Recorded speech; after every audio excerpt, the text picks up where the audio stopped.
Hey everyone, today I'm going to give you a quick tour of our homeschool room / office, and I'm also going to show you how I organize our kids' individual work. Hey, that's me and my family. I'm Molly Joy, and I'm here to share the things that bring us joy today.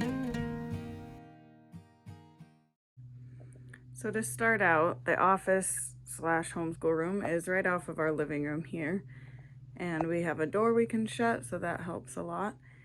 And this shelf here is the art shelf, mostly with some scrap paper, some art books, stationery, sketchbook stuff. Up here I've got a DIY pin-it map, and then these shelves on this side are storage for curriculum or teacher's guides we're not using right now. I've got a math shelf, language arts, and Bible. And then here is where I have my kids' individual bins. And I'll show you what's inside of those at the end of this video. But just to give you some insight, I've got a 6th grader, 5th grader, 3rd grader. My kindergartner goes to public school part-time.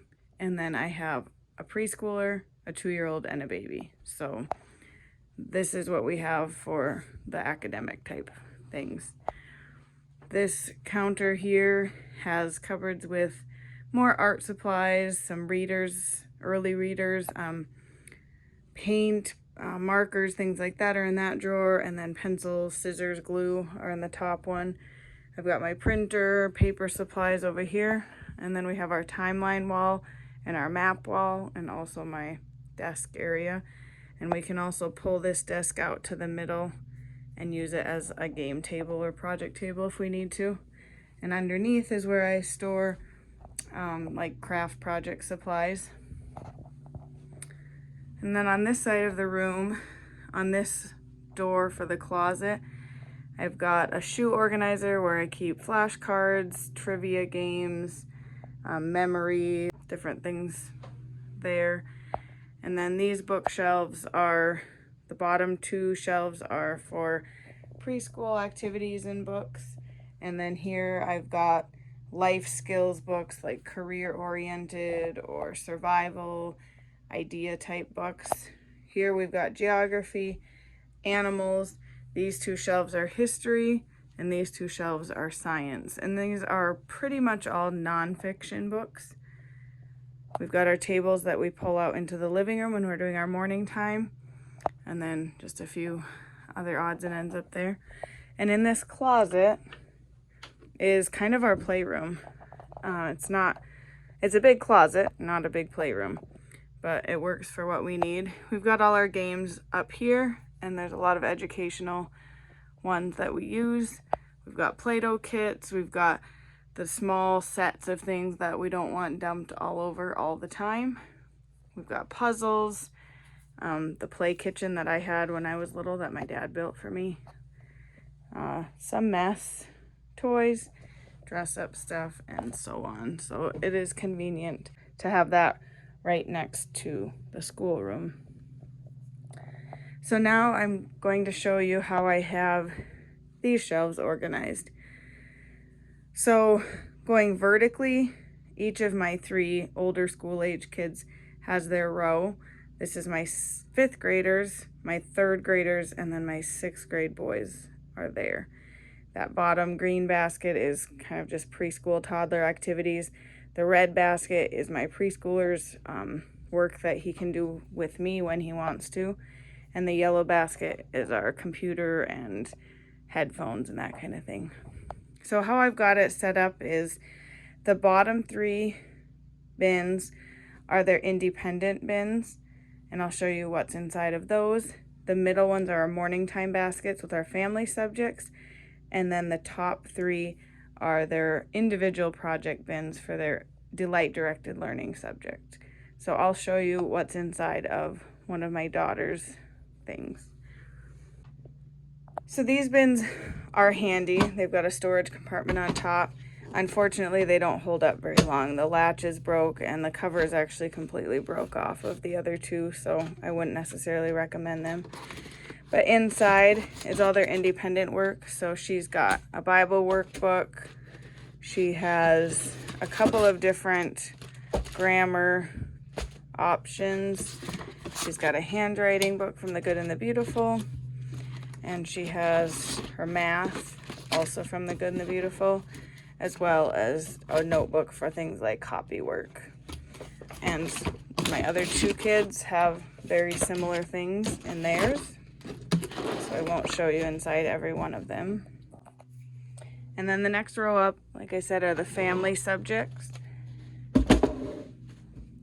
These are their morning time baskets, and each of them has a pencil bag where they also have like glue, scissors, art supplies that we might need each morning. They have a sketchbook for art.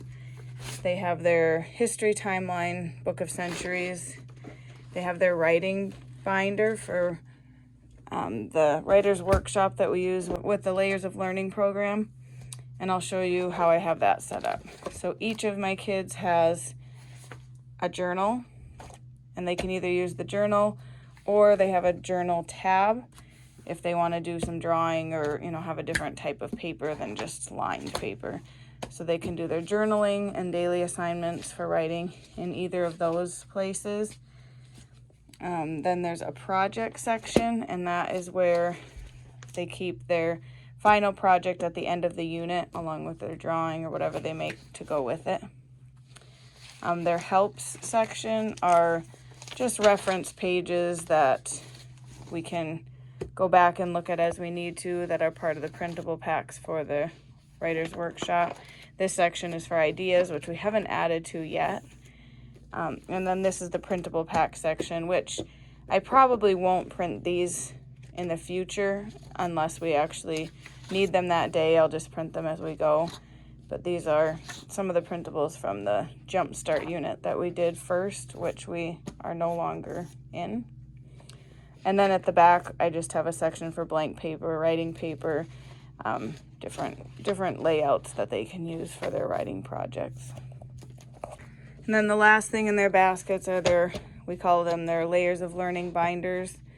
And this is where they keep history, science, geography, and art related things, along with some reference pages that we use. When they do any of those subjects, when they jot notes, when they do artwork, when they do notebooking pages, all of the things, they just get added into their different sections.